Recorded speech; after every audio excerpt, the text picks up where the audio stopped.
se tenir debout. Et si on a les yeux en face des trous, on invitera toutes les filles à danser entre la poire et le café. Bienvenue dans l'extra de la poire et le fromage avec Alexandre Cassard-Harvey. Salut Alexandre. Salut les boys, ça va bien? Ça va très bien toi? Oui, ça va, ça va. Alexandre, c'est quoi ton titre? Statisticien. Statisticien? Ouais, il est quasiment plus difficile de dire ce mot-là que checker les chiffres en arrière. Là. Mais ouais, statisticien, exact. Mais statisticien de tout ou spécialisé en hockey? Spécialisé hockey. Ben, tu sais, moi, exemple, de base, je suis un fan complet de tout sport. T'sais. Moi, à la base, tu sais, le hockey, oui, of course, au Québec, c'est très gros, donc je suis devenu fan de ça. Moi, je suis un gars de basket. Moi, j'aimais beaucoup le basket, même les stats avancées au basket, tout ça. Puis le football. Puis là, bien sûr, vu qu'on est au Québec, ben le hockey, ça tombe dans mes cordes aussi. Fait que ouais, tous les sports en général, mais je me spécialise dans le hockey. T'as quel âge? J'ai 26 ans. J'ai 26 ans. Puis ça fait déjà combien de temps que tu... Ça fait déjà quelques années que je fais ça. Là, ça va faire 3 ans en décembre, vraiment plus temps plein. Mais avant ça, tu sais, j'étais à l'université ici au HEC à Montréal. J'ai étudié en statistique, analytique d'affaires. Fait que tu sais, là, c'est vraiment différent un peu parce qu'à l'université, ils te montrent un peu comment calculer l'information puis comment trouver ces données-là. Mais maintenant, il y a tellement de bases de données puis de sources d'informations qui calculent d'une façon avancée avec l'intelligence artificielle puis tout ça que, tu sais, calculer ces affaires-là, c'est différent. Par contre, c'est prendre ces données-là, ces chiffres-là, raw, puis les mettre en contexte. Puis c'est ouais, ça... l'analyse. L'analyse, exactement. Puis c'est ça, des fois, le défi parce que tu vois 1000 chiffres puis qu'est-ce que ça veut dire, ces chiffres-là, tu sais? Fait que c'est un petit peu là-dedans que je m'en vais. Moi, Max, j'ai contacté Alexandre. Oui. Puis la seule chose, il va nous expliquer. Il m'a envoyé des chiffres hier soir, mais j'ai malheureusement pas eu le temps de regarder parce que j'étais au match de la victoire. Mais pour Alexandre, je disais, OK, porte-nous une espèce d'analyse sur le Canadien. Est-ce que les gardiens... c'est vraiment le problème? Est-ce que c'est la défensive en général? Est-ce que c'est l'équipe qui s'effondre au complet? Est-ce que quel regard on doit porter sur l'équipe présentement? Exact. Puis tu sais, c'est vraiment quelque chose d'intéressant parce que on peut commencer avec les chiffres de base. Tu sais, c'est exemple, on voit le tableau numéro 1 qui est là. Tu sais, on voit la fiche clairement. Au total, tu sais, c'est pas une mauvaise fiche. Si on check les Canadiens cette saison, tu sais, là, je pense autour de 20e dans la ligue. Tu sais, on dirait que peut-être qu'ils seront autour de là. Octobre, c'est très bon. Novembre, plus décevant. Puis là, on peut regarder les... 20e dans la ligue, c'est peut-être le rang où... Tu sais, c'est ça. C'est peut-être un petit peu peut-être un petit peu en dessous des attentes, surtout qu'ils ont fait des séries l'année passée. Mais au bout de la ligne, c'est pas trop bas. Ouais. Puis là, on regarde le support offensif, les buts par match. Honnêtement, ça se tient encore quand même bien. Ouais, c'est l'avantage numérique pour moi. Moi, j'aime ça regarder les chiffres qui décollent. C'est comme ça que j'analyse, mon cerveau fonctionne. Fait que tu sais, c'est sûr que l'avantage numérique là-dessus... c'est la grosse différence entre octobre-novembre. Exact. Puis là, ça a descendu, bien sûr, mais tu sais, ce que ça veut dire, c'est que si les buts par match sont encore pas mauvais à 3,20 en novembre, ça veut dire qu'à 5 contre 5, ça va déjà un petit peu mieux. Oui, mais on donne quand même... Moi, ce qui accroche mon œil, c'est 4,10 le nombre de buts donnés en novembre. Exactement. Ça tue. Comment tu veux gagner tes matchs si tu donnes 4 buts? Exactement. Puis tu sais, c'est justement ça le point où que défensivement, là, ça va moins bien. Mais on regarde encore l'infériorité numérique. Il se tient autour de 75-76 %, ce qui est peut-être pas les meilleurs dans la ligue, mais tu sais, c'est constant pour l'équipe. Puis ça, c'est important. Ça, 77, t'es au milieu de peloton? C'est un petit peu plus bas, mais t'es pas... Genre 20e, là. Ouais, c'est 15 ça. puis 20, c'est ça, t'es pas loin. Puis là, si on regarde les tirs par match sont encore très similaires. Puis encore là, les tirs accordés, c'est très similaire. Puis ça, c'est une des affaires qui m'inquiétait au début. Tu sais, je me suis dit, peut-être qu'au mois d'octobre, ça allait bien parce qu'il ne recevait pas beaucoup de tirs. Puis là, au mois de novembre, peut-être c'est rendu 5-6 tirs de plus par match. Puis là, on le voit clairement que c'est encore très similaire. C'est pas un haut nombre de tirs accordés. Non, c'est ça. Pas 25, là, 0.8, c'est pas catastrophique. Non, 4 buts sur 26 lancés. On trouve pas mal Exact. Comment tu veux gagner? Non, c'est ça. C'est exactement ça. Fait que, tu sais, là, ça, je pense que c'est l'aspect global des Canadiens cette saison. Puis on voit clairement qu'est-ce qui a été retenu. C'est, oui, l'avantage numérique, mais défensivement, si on regarde ça, c'est les buts accordés. Fait que là, on peut aller vraiment par gardien au tableau. Je vais faire mon Patrice Robitaille de moi-même. Tableau numéro 2 après... Monsieur Louis. Pourquoi tu as choisi ce couleur-là? C'était la pharmacie qui avait ça cette journée-là. Ça te fait bien. Non, mais ouais, ça te fait bien. Merci beaucoup. OK. Ouais. Fait que là, juste encore pour un aspect global de la chose, on peut regarder les deux gardiens après 21 matchs. Puis là, encore là, on voit que l'efficacité de Dobèche est rendue en dessous de 900, mais si tu regardes ça, Dobèche, c'est pas catastrophique. La moyenne est quand même pas si pire, l'efficacité a descendu un petit peu. Un petit peu, je t'amène plus bas. Tout ouais, vas-y. Parce que, OK, je t'explique que dans le podcast, c'est une chose acquise que même quand Dobèche était 6 victoires, 0 défaites, moi, je disais, j'aime pas comment il goal, puis je me faisais dire que j'allais pisser sur le party, OK? Et là, je fais juste amener l'attention sur la statistique que tu nous as sortie sur Dobèche en novembre. Ouais. Moyenne de 4,15, une efficacité de 843. Ça, c'est le tableau numéro 4. Mais Louis, moi, je vais te 843. Oui, mais je vais te poser la question. Pourquoi tu pissais sur lui en octobre quand il était 6-0 avec une efficacité de 9,30? Oui, parfait. C'est là que... C'est la façon qu'il faisait. Ça sonne prétentieux, Ouais, mais sûrement. la seule affaire, c'est... Mais c'est même pas de la prétention, ça n'a pas rapport. C'est juste, c'est une affaire de... Mais j'ai l'impression que j'en ai regardé beaucoup de hockey. Puis, comme j'ai eu un beau-frère gardien de but depuis 25 ans, puis qu'il a été là, ça m'a amené à porter une attention particulière au gardien, veut pas.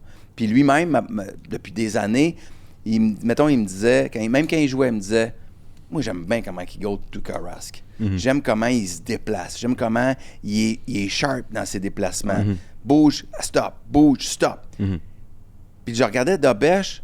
OK, il l'a arrêté, mais il glissait en dehors du filet. Maintenant, il était sur ses genoux, dos, un échappé, il finit upside down. Je disais comme, OK, tu l'as arrêté là, mais sur une longue période, t'es mort. Mais Marc-André Fleury, admettons, qui gaulait un petit peu plus comme ça, je disais pas qu'il finissait dans le coin ou qu'il était dos au jeu, mais il était un petit peu moins stable, comparativement à un Rask ou un Giguère. Il a pareil gagné 3 coupes. Puis, il a gagné 3 coupes. C'est faisable. Peut-être un style de goaler aussi. Combatif. Il était combatif et athlétique. Quand Dobèche, il est souvent croche. Mais c'est vrai, tu sais, puis je pense que la distinction entre ces deux-là, c'est que, oui, of course, Fleury est un petit peu à gauche puis à droite, mais au bout de la ligne, ça, c'est instinctif, tu sais, puis il va les faire, les arrêts, tandis que Dobèche, moi, je suis un petit peu d'avis à toi, puis je pense qu'il va être capable de l'apprendre, mais on dirait que c'est ça un petit peu à gauche puis à droite, mais moins d'instinct, plus en niveau panique, tu sais, qui est comme, hey, il faut que j'aille faire l'arrêt live. Jusqu'à la fin. C'est un gars de 6-4, 6-5 qui s'est longtemps fié sur mon size va faire la job. C'est ça. Ouais. Mais le moment donné, ça ne peut plus fonctionner, ça. Ta charpente physique ne pourra pas pallier à ton manque de technique. Et de l'autre côté... attends, va répondre à chèque. À chèque, t'as tout croche. Non. Moi, je vais prendre, mettons, côté de joueur. Parce que tu as fait la même chose avec Lane Hudson l'an passé. Tu te dis, il pourra pas, il va se faire geler, il peut pas continuer dans ce style-là. Mais t'as dit combien de fois que je me suis trompé? T'aimes bien ça? Ben, c'est ça que j'espère aussi qu'il arrive avec Dobèche. Dobèche, je me tromperai pas. Parfait. Mais tu sais aussi, c'est que... J'ai gagé avec Christophe Dupéré qui était plus dans la Ligue nationale dans 2 ans. Moi, je suis pas d'accord. Parce qu'il se développe. Toi, t'es d'accord avec Louis? Non. Moi, je suis quand même d'avis qu'il y a du potentiel, puis on va le voir aussi. Mais tu sais, c'est... Moi, je trouve qu'il s'améliore pas vite, Alexandre. Excuse-toi de te couper, mais non, j'allais le voir à Laval parce que j'aime bien ça aller voir des games à Laval. Je disais comme, go, là, il l'a monté. Au début, oui. Mais au début, à Laval, c'était catastrophique. Ça, Bruno peut en témoigner. Là. Puis à partir de janvier de l'an passé, il y a 2 ans.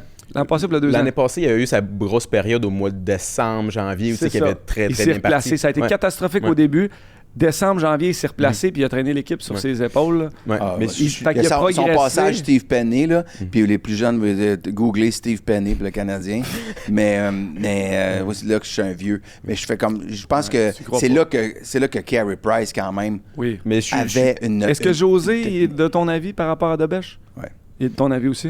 Okay. Mais tu sais, moi, je suis un petit peu mitigé entre les deux là-dedans parce que, tu sais, je trouve que les gardiens, leur plateau, ils viennent l'atteindre un peu plus tard que certains joueurs, tu sais. Puis tu vois beaucoup de gardiens qui sont plus vieux un peu puis qui ont encore beaucoup de succès. Tu sais, on pense à Bobrovski puis tout ça, tu sais. Oui, ça, c'est l'élite de l'élite. Mais tu as beaucoup de gardiens qui sont début trentaine, mi-trentaine, qui goalent encore bien. Donc, je pense que lui, même si son âge va pas être le talent va pas être pareil qu'un joueur au même niveau. T'sais, je pense que ça va prendre un petit peu plus de temps, mais je pense quand même qu'il va l'atteindre. Je trouve juste qu'il s'améliore pas rapidement. Je trouve qu'à Mané, il fait des erreurs répétitives. Ça se peut, mais dans le timeline du Canadien, oui, on veut gagner en ce moment, puisque c'est toujours le fun de gagner, mais dans le timeline et dans le développement de chaque joueur, Est-ce que c'est tout de suite ou c'est dans 2 ans? Ben, on attend Jacob Fowler. Ça peut être Fowler. Puis, là, on va jamais le savoir jusqu'à temps qu'il n'y arrive pas. Oui, il y a le potentiel d'être ce gardien-là numéro 1. Mais moi, je pense que comme dans 2 ans, on va vraiment pouvoir l'évaluer puis dire, OK, là, avec le talent que tu as en ce moment, est-ce que c'est vraiment ça? T'as-tu bien développé? T'as-tu eu le temps de développer? Est-ce que tu es rendu au niveau qu'on a besoin que toi tu sois? Avec l'équipe où tu es rendu. Fait que je pense dans le timeline fait que je pense de Belge en 2 ans. Mais il y a 2 qualités aussi nécessaires pour être un bon gardien de but dans la Ligue nationale. C'est la 16 puis la combativité. Après ça, s'il est ouvert à se développer, puis on dirait qu'il care aussi. Je sais pas comment le dire, là, qu'il se soucie de pleurer après un match, ça c'est de la sensibilité, mais en même temps, il veut gagner. Ouais, mais prends tout ça à cœur. son body language à chaque fois qu'il se fait compter comme joueur, comment tu prenais ça, toi? Faut que tu regardes la situation. Si c'est mon gardien partant qui est vétéran, je fais comme c'est inacceptable. Si c'est un jeune qui a sa première vraie chance dans la Ligue nationale, puis qui se développe, qui est gros, qui est combatif, qui a parti une saison avec 930 d'efficacité, qui était 6-0, que je me dis, il y a un potentiel. C'est encore là, c'est le potentiel. Puis tu parles du timeline, c'est exactement ça. Tu sais, s'il continue à se développer de même, puis il se bat avec Fowler pour mais je vois quand même une différence. Carey Price a eu des moments là, quand il a début de carrière, mais tu sais, même 2008-2009, des fois, il n'y avait pas des bonnes statistiques, mais tout le monde pouvait s'entendre que ce gars-là avait comme une prestance devant le filet, une technique. On disait, OK, là, présentement, il n'est pas à bonne place. Il avait ce qui était assez sérieux ou pas. Je ne veux pas spéculer là-dessus, mais il y avait quand même des affaires, des attributs de base qu'on disait, c'est ceux qui se placent. Tu te compares à Price, là. Ça c'est pas... Tu comprends? Tu te compares au meilleur. Non, je parle juste d'avoir comme un...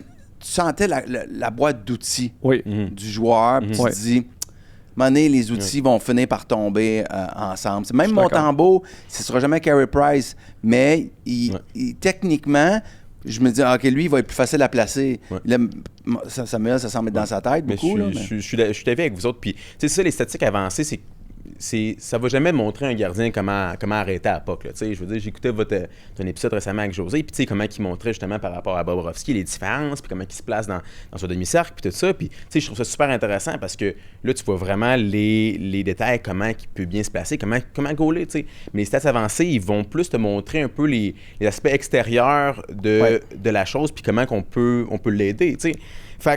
Fait que là, moi, c'est un peu ça que j'ai fait. Je me suis dit, tu sais, là, OK, ça va moins bien en novembre. Tu sais, on le voit vraiment les chiffres, comment que ça a diminué. Mais y a-tu des conditions extérieures qui affectent ça? Tu sais, parce qu'un gardien au bout de la ligne, c'est très dépendant de son équipe. Je le vois un peu comme un quarterback au foot où que, tu sais, oui, le quarterback qui est très, très bon peut affecter grandement son équipe, mais un quarterback qui est dans une mauvaise situation, dans une mauvaise chaise, avec une équipe qui n'a pas d'offense, pas d'offensive line, tu sais, ça peut être difficile. Tu sais, je pense justement à genre... Pas bon ton micro, je vais être sûr que tout le monde t'entend bien. Ouais, pas trop. Mais effectivement, c'est une position charnière qui peut... Mais je peux te donner un exemple là-dessus qui est quand même intéressant côté gardien de but. Là. On parlait tantôt avec Karel de Brizgalov. Brizgalov a signé un gros contrat avec Philadelphie. Il est arrivé, il n'était pas à d'arrêter une POC. Mais lui, son excuse, à part qu'il ne s'était pas préparé l'été, c'était que il jouait pour les Coyotes de l'Arizona, Phoenix dans le temps. Le système de jeu avec Phoenix, c'était que les joueurs, ils faisaient juste boxer out. Puis ils donnaient le premier lancer à Brizgalov, donc ils contrôlaient ses retours parce qu'ils voyaient ce qui se passait. Puis s'il y avait un retour, ben vu que tu box out, tu as déjà le bâton de l'adversaire sur toi. Quand tu arrives à Philadelphie, un box out, un défenseur, la responsabilité, c'est de tasser les joueurs devant le filet et de prendre son joueur, mettons, bâton en dessous de bâton, puis donner le lancer au gardien de but. OK. Fait que là, tu vois le lancer arriver, ton défenseur a son joueur. Donc, même si tu donnes un retour, l'autre défenseur a son joueur et il va être capable de... Techniquement, il ne prendra pas le retour. Exact. Il est arrivé à Philadelphie. Nous, c'est un système différent. C'était plus de bloquer les lancers. Fait que là, le défenseur a la responsabilité de laisser son joueur en arrière de lui et d'arriver de se mettre sur un genou, peu importe, et de bloquer le lancer. Donc, pour un gardien de but, c'est complètement différent comme stratégie. Parce que, premièrement, il ne voit pas le lancer arriver si le défenseur ne le bloque pas. Et deuxièmement, la responsabilité du défenseur, c'est de bloquer le lancer, donc le joueur est en arrière de lui, il n'est pas pris. Fait que si tu donnes un retour sur ce lancer-là, où le lancer n'est pas bloqué, ben tu as un joueur qui va en mettre dedans.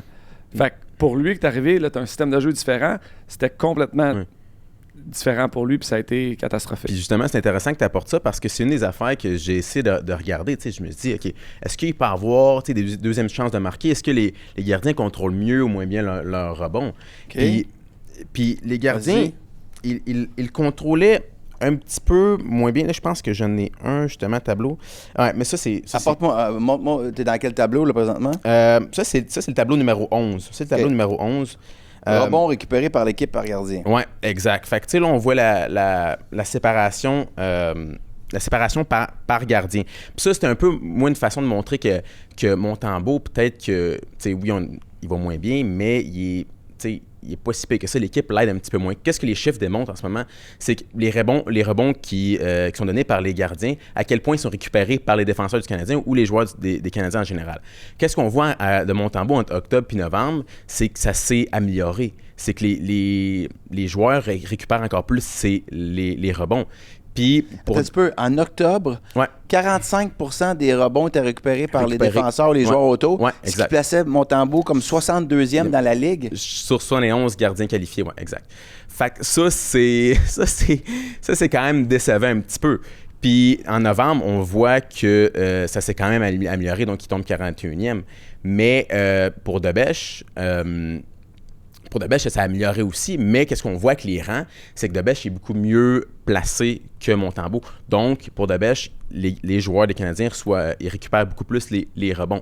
Par contre, je suis allé encore plus loin, puis là, malheureusement, je n'ai pas en tableau. Puis je suis allé voir les deuxièmes chances de marquer, les chances de marquer sur des deuxièmes, sur des rebonds ou les déviations, puis tout ça. Puis c'est très similaire pour les deux gardiens d'octobre à novembre.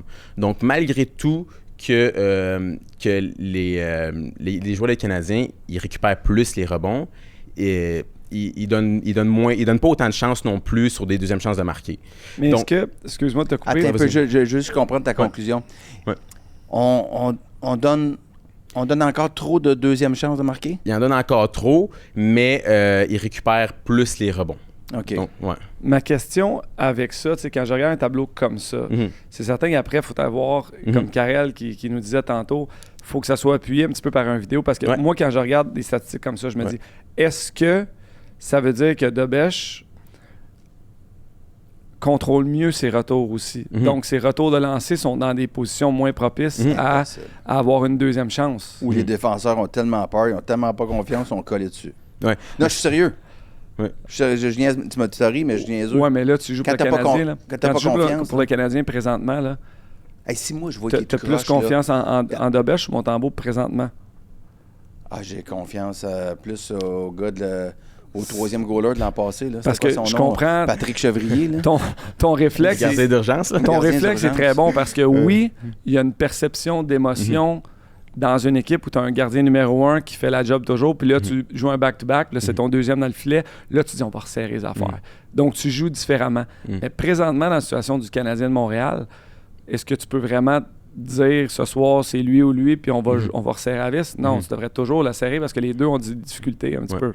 Puis là, je viens qu'on pogne que le coach, il faudrait qu'il s'arrange pour que les gars box out un peu plus. Ou on joue à 6 attaquants, puis... 6 joueurs, puis on n'a pas de gardien de but. Je viens qu'on pogne un petit step back pour aller voir un peu qu'est-ce qui s'est passé. Parce que là, comme que je vous disais, les gardiens sont beaucoup affectés par le reste de l'équipe, comme je disais un peu comme les quarterbacks. Fait que je me suis dit, est-ce que les Canadiens passent plus de temps dans la saison défensive? Est-ce qu'ils ont de la misère à sortir de la zone, puis tout ça? Puis si on voit le tableau numéro 7, le tableau numéro 7 va nous montrer que un peu les choses globales défensivement des Canadiens. Puis on voit qu'au bout de la ligne, entre octobre et novembre, c'est très similaire. Qu'est-ce que je veux dire par là? C'est le temps passé en zone défensive. Je me suis dit, si les Canadiens sont moins capables de sortir de leur zone ou ils laissent plus rentrer dans leur zone, puis ça bourdonne, puis ça tire un peu de partout, puis il y a beaucoup de pression, puis tout ça. Mais on voit le pourcentage de temps en zone défensive, 44% au total, 44,5 puis 43,5. C'est pratiquement pareil. Fait qu'est-ce que ça veut dire? C'est que le Canadien passe autant de temps en zone défensive au mois d'octobre puis au mois de novembre. Donc, à ce moment-là, les Canadiens défensivement sont pas tant à blâmer parce que est-ce que c'est la moyenne? Là, je te pogne un peu. Ouais, vas-y.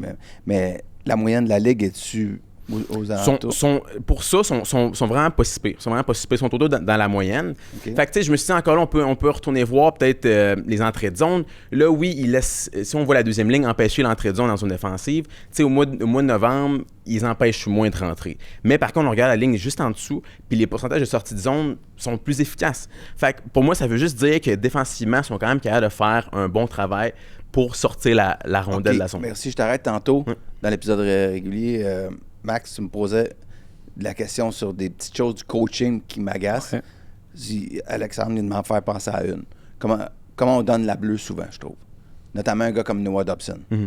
Il recule. Ouais. On a changé le système de zone neutre aussi. Là. On joue un 1-2-2 beaucoup plus passif cette année. En début de saison, je trouvais que ça fonctionnait très bien parce qu'on dépensait moins d'énergie en zone neutre. Oui, ça faisait que la rondelle se retrouvait dans le fond de notre territoire, mais notre relance est quand même bonne pour sortir de la zone. Donc, exact. Mais t'sais, on le voit qui, sur la deuxième ligne qui empêche justement moins ces entrées de zone-là. Mais encore là, comme je vous ai dit, ils sont quand même efficaces pour sortir la zone après ça. Fait que ça, c'est un petit peu une vision globale de la défensive. Il y a beaucoup plus de détails, mais ça, pour moi, c'est vraiment plus global de se dire, OK, défensivement, le Canadien, les joueurs en tant que tels font quand même autant bien. Mais je veux juste porter... Il y a quelque chose qui attire vraiment mon attention, Alexandre, le tableau numéro 10. C'est les tirs reçus par les gardiens par zone. Okay? Exact. Exactement. Je vais à l'enclave. Ouais. Autant en octobre qu'en novembre, ouais. Si je comprends bien ce que tu écris, on est la 3e ou la 4e équipe qui donne le plus de chance dans l'enclave. Le rang, il est contraire. Parce que ça, c'est peut-être de la façon que je l'ai montré, mais plus t'es bas, moins tu laisses de chance. Fait qu'on donne pas tant de chance dans l'enclave que ça. Pas tant de chance que ça dans l'enclave. Puis en plus... C'est pas l'impression que j'avais. Puis en plus de ça, là, je l'ai pas sur chiffre, mais les tirs bloqués, les tirs tentés qui sont bloqués par les Canadiens en enclave, on est dans les bons aussi.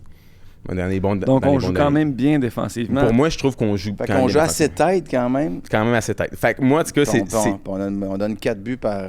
C'est ça, j'ai remarqué. Ça va pas bien. Puis, en fait, c'est justement la mentalité que j'avais. Parce que moi, au début, j'étais un gars optimiste. Je me suis dit, tu sais, pour les gardiens, je me suis dit, peut-être qu'ils sont pas juste les autres à blâmer. Puis peut-être qu'au bout de la ligne, défensivement, les Canadiens doivent se resserrer aussi. Peut-être ça. Mais moi, il y a beaucoup des chiffres en faisant mes recherches hier. J'étais comme...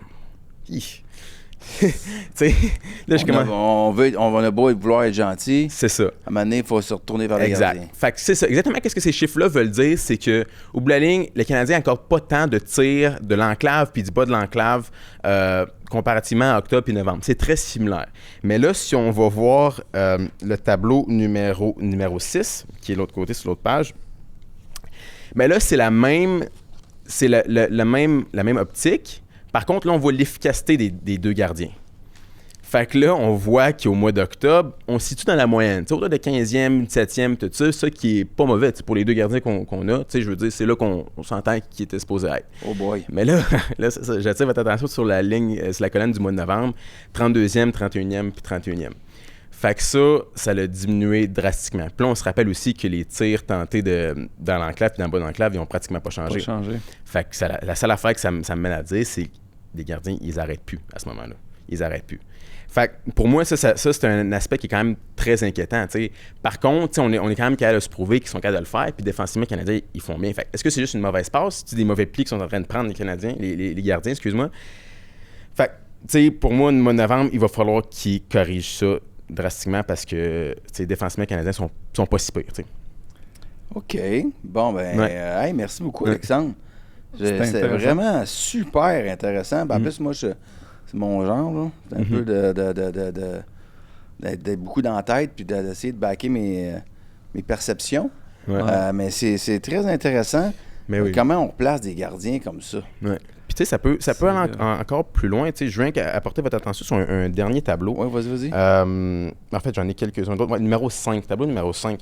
Ça, c'est les buts arrêtés au-dessus des attentes. Exact. Fait comment que les autres, comment ils calculent leur statistique pour les attentes, c'est un peu avec tes tirs reçus selon les zones, les arrêts que tu es supposé faire. Fait qu'est-ce qu'on voit ici? Quand c'est un chiffre négatif, ça veut dire que tu en arrêtes moins que les attentes disent qu'ils sont. et quand c'est un chiffre positif, ça c'est par match, hein, ça c'est les buts que tu arrêtes de plus que tu es supposé vraiment arrêter. Donc, comme on voit au mois d'octobre, Montembeault. Samuel, ça allait pas bien. Ouais. Debèche est en feu, quand même. Exactement. Mais là, si on va au mois de novembre, Debèche, c'est l'aspect contraire complètement. Tu sais. Fait Et quasiment le pire de la Ligue. quasiment peu la Ligue. Fait que ça, c'est quand même inquiétant. Est-ce que le match de samedi passé contre Toronto est tenu en compte pour cette statistique-là? Il est tenu en compte, puis c'est justement ça. Le tableau 12. numéro 12. Tableau numéro 12, on peut voir les chiffres de ce match-là. Moi, je pense que Debèche, c'est un très bon match pour lui pour se relancer, parce que tu avais une équipe Toronto qui était un petit peu run-down. Matthews, Nice, il était blessé. Puis sur la route. Ça n'allait pas bien. T'sais. Fait que je pense que c'est un très bon match pour lui pour se reprendre. Par contre, il a quand même eu facile. De mon point de vue, il a quand même eu facile. T'sais, là, on voit les affaires plus de base, reçus, arrêt, efficacité, ça c'est un peu plus la base. Mais si on va un peu plus bas, l'efficacité, égalité numérique, 955, c'est très bon. Par contre, les tirs tentés de l'enclave des Maple Leafs, c'était 10 durant ce match-là. Puis au mois de novembre, Debèche avait une moyenne de 14. Fait qu'il a reçu encore moins de tirs de l'enclave que sa moyenne au mois de novembre, que je vous rappelle qui était pas super. Puis après ça, l'efficacité au bas de l'enclave, il a tout arrêté ces tirs-là. Les Canadiens, comme je vous ai expliqué tantôt, un peu les deuxièmes chances de marquer, ils n'ont pas laissé une à ce moment-là. Puis Toronto, encore là, les passes vers l'enclave, ils n'ont quasiment pas fait. Fait que pour moi, qu'est-ce que ça veut dire? C'est que c'est un match qui était quand même très facile. Très facile pour Debèche. Montembeault aurait peut-être une bonne game aussi. Exactement. Fait qu'on peut pas vraiment juger à ce moment-là, mais c'est un bon match pour repartir Debèche. Mais Samuel, contre Washington à Game Event, c'est le premier but de Frank, ma foi, il l'avait dans le plastron. Ouais. Ben, il a passé en dessous du bras, là, tu sais. Ouais. Ben, ça, c'est le mental. Puis ta question... C'est quand tu penses trop, là. Ta question, c'était ça. C'était, tu sais, comment qu'on fait pour les repartir. Tu sais, c'est Debèche, là, c'est beau, une belle game contre un adversaire prenable. Là, c'est lui qui est dans le filet contre Utah mercredi soir. Donc, c'est là que la dynamique change un petit peu. T'sais, on en parlait avant d'entrer en ondes, là. T'sais, Samuel est chanceux d'une certaine façon côté contractuel, où on ne peut pas le blâmer pour ce qu'il fait par rapport à un gardien de but numéro 1. Il fait 3,5 millions. Par rapport à son salaire. Par rapport à son salaire. Donc, tu ne peux pas le blâmer là. Mais là, la décision pour moi de revenir avec Debèche contre Utah, je trouve que c'est un statement. C'est un des premiers statements de l'année où on va mettre le gardien de but qui va nous amener le plus de chances de gagner. Ouais. Ça, il y a un gars là, qui fait un podcast qui s'appelle 60 avec le 60, qui serait comme en désaccord avec toi présentement, qui est en désaccord avec ça, parce que oui, ben, même s'il consent que il convient que les deux gardiens vont pas bien, ce qui est mené dans cette période de trouble-là, là, tu identifies, t'arrêtes de jouer au yo-yo. Tu writes ton premier. Là, tu identifies, c'est mon premier, c'est qui devra être mon premier si on veut se rendre en série, c'est ça. Là, gars, je te dis tout de suite, tu goals les 3-4 prochaines.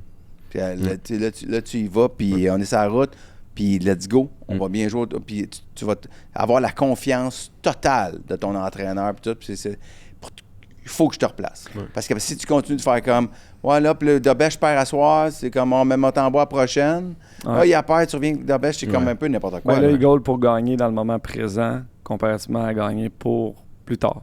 Présentement, Martin, c'est ça, c'est la soupe chaude. Là, il dit, je vais mettre le goaler qui va me faire gagner demain.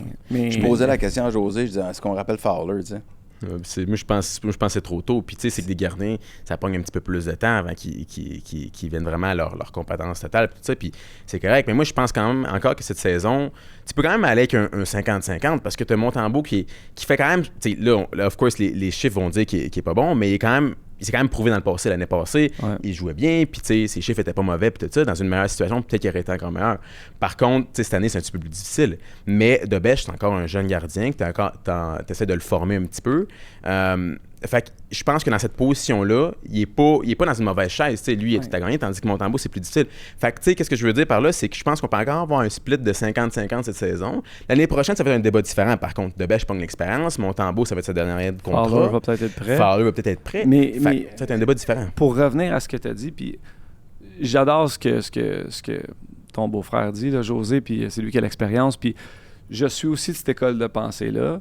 Mais l'autre école de pensée qu'il fait présentement, j'espère que c'est expliqué à lui, aux deux gardiens de but d'une certaine façon. Si tu décides d'y aller 50-50, ce qui peut fonctionner à Pittsburgh, c'est ce qu'ils font depuis le début de la saison, ça va quand même bien. Si tu décides, OK, on va jouer 50-50 ou celui le plus méritant, c'est comme d'arriver à Sam, tu lui dis à Sam, ton poste, faut que tu le regagnes. Ça peut peut-être le remotiver aussi. Tu sais, si lui, dans sa tête, il pense que c'est injuste présentement parce que là, c'est de best, si tu lui dis, regarde, c'est beau ce qu'on a fait l'an passé, là on repart, là. Puis faut que tu regagnes. Dans sa tête, c'est-tu de dire, là, faut que tu regagnes ton poste, sinon ça peut tu être perds ta job, motivation. ou, hey, je suis avec toi, OK? Je sais que c'est une mauvaise passe, mais je suis avec toi pour l'année passée, pour ce que ça représente pour le présent, let's go. Let's go. Puis quand tu te fais passer un sapin, dis-toi pas dans ta tête, ah, shit, je goal pas demain ou après-demain. Tu vas regauler. Ah ouais, let's go. Mais c'est un bon point. Je pense qu'il faut qu'il y ait une bonne mentalité là-dedans parce que, tu sais, au bout de la ligne, une compétition à l'interne, ça peut être bon, mais comme ça peut être mauvais aussi parce que si le gars, il fait pousser derrière toi, puis tu te sens de la pression, puis là, tu goals avec puis des réflexes, tout ça, puis ça va moins bien, c'est difficile. Par contre, si les deux, ils se motivent dans le bon côté, puis que les deux, ils jouent au-dessus de leurs attentes, ça va être encore meilleur. Ça, c'est l'idéal. C'est ça. C'est Marc-André Fleury, c'est un gardien de but comme ça, où quand il y a eu un petit peu de compétition, il était un petit peu mal à l'aise. Fait qu'il a toujours eu des backups où il savait que c'était lui, puis il engageait un plus vieux backup, un Jocelyn Thibault, un peu importe. Mais quand, mettons, avec Murray, quand Murray a commencé à prendre sa place, ça a été très, très, très difficile pour lui de compétitionner avec ça un petit peu plus tard dans sa carrière, malgré qu'il y a eu des excellentes années après. Mais c'était un petit peu plus dur par rapport à la personnalité de Marc-André. Fait que faut que tu connaisses ton gardien de but. C'est la job du coach. C'est la job du coach, puis c'est du psychologue sportif. Puis là, il y a deux petits derniers trucs que je voudrais vous apporter. Vas-y. Vas-tu mouiller demain? Ça, malheureusement. c'est hors de mes compétences, malheureusement. Ouais. Non, j'aime les chiffres, mais pas ces chiffres-là. C'est les tableaux que j'y trouve. Numéro 3. Là, on va voir Montembeault en octobre puis en novembre. Là, comme je l'ai dit tantôt, moi, je suis quelqu'un d'optimiste. Montembeault, c'est un gars du coin. L'année passée, je trouvais je l'aimais. S'il était dans une meilleure situation, peut-être qu'il aurait été encore meilleur. Par contre, cette saison, on le sait, mois d'octobre, comme je vous montrais tantôt, ça allait bien. Mois de novembre, c'était plus difficile. Mais là, qu'est-ce que ces chiffres-là montrent, l'efficacité? C'est que Montembeault, en octobre puis en novembre, il s'est amélioré. Il s'est amélioré, il est passé de 842 à 860. C'est pas l'amélioration qu'on a besoin. Puis là, je sais. Mais c'est ça qui est inquiétant, c'est que, pour lui, l'amélioration live, c'est ça, c'est de passer de 842 à 860. Ça m'inquiète. Est-ce que, en ce moment, c'est le plafond qu'il y a? C'est ça, en ce moment, qu'il y a juste à donner? Je pense pas non plus. On l'aime, Sam. Exact. Mais il va falloir voir plus loin que ça. Puis mais s'il s'appelait Johnson, on serait plus cassant. Peut-être. Puis si on va voir le tableau numéro 4, là, on va voir Dobèche, même affaire, mais Dobèche en octobre puis en novembre. Puis là, lui, of course, on le sait que ça avait super bien commencé, puis tout ça, octobre. Puis je pense, comme on l'a vu tantôt, avec les buts sauvés au-dessus des attentes, il jouait au-dessus des attentes puis au-dessus de tout. Par contre, live novembre, c'est un peu un retour à la réalité, mais c'est un dur retour à la réalité. Je pense qu'il va se replacer. Chaîne est débarqué. Je pense qu'il va se replacer. Puis on l'a vu contre Toronto, encore là, comme je dis tantôt, c'est un match un peu plus facile. Fait que, tu sais, on voit vraiment la grosse différence. Puis ça m'inquiète moins parce que octobre, comme je t'ai dit, ça allait super bien. Novembre, ça va moins bien. Mais tout ça pour dire que la pente va remonter, tu sais. Tandis que Montembeault, sens contraire, en ce moment, c'est ça qui donne, tu sais. Puis ça fait 2 mois au quart de la saison. Fait que c'est un petit peu ça qui est un petit peu inquiétant pour moi, que Montembeault, Blelling, en ce moment, c'est ça. J'espère qu'il va donner plus, puis comme je dis, je l'aime. Mais Dobèche, lui, on voit que c'est un peu montagne russe à monter, puis là, ça descend, mais moi, je pense que c'est en train de remonter. Puis en novembre, Montembeault a des meilleurs stats que Dobèche. Ouais. Ce qui est quand même surprenant d'une certaine façon. On compare 860 à 843. C'est ça. Mais tu sais, tout ça pour... de la marbre ou de la piste, là. Merci d'avoir été ici.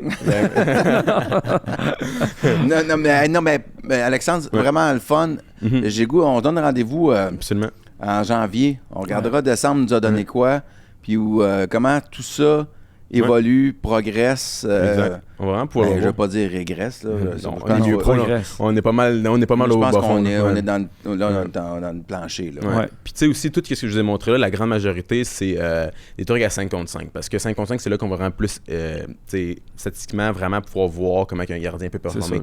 En powerplay puis en piqué, c'est une histoire différente. Tu sais. Ouais. Fait que c'est pour ça que là, je vous ai vraiment mis à 5 contre 5. Mais encore là, le powerplay, on peut en parler pendant des heures. Pourquoi aussi, je l'ai montré au début, pourquoi ça Ouais. diminue autant. Tu sais, il tire plus. Mais en tout cas, ça, c'est une autre, Ouais, un on autre, va- un on autre, est- un autre paire de- Hey, mais t'es vraiment bon. Ouais, Mais merci les boys. Alex. Merci les boys. Je suis content de t'avoir rencontré, Ouais, content merci. de t'avoir découvert. Merci de m'avoir eu, les boys. C'est super. Non, mais Gab, on va faire ça plus souvent. Puis t'es beau pour un statisticien. Ah, arrête. Là. Je Ouais, vais rougir, là, hein? je vais rougir. Là. Arrêtez les Plus boys. l'air d'un gars d'OD qu'un statisticien. C'est fini, je vais essayer ma chance l'année prochaine. Impossible. Salut tout le impossible. monde.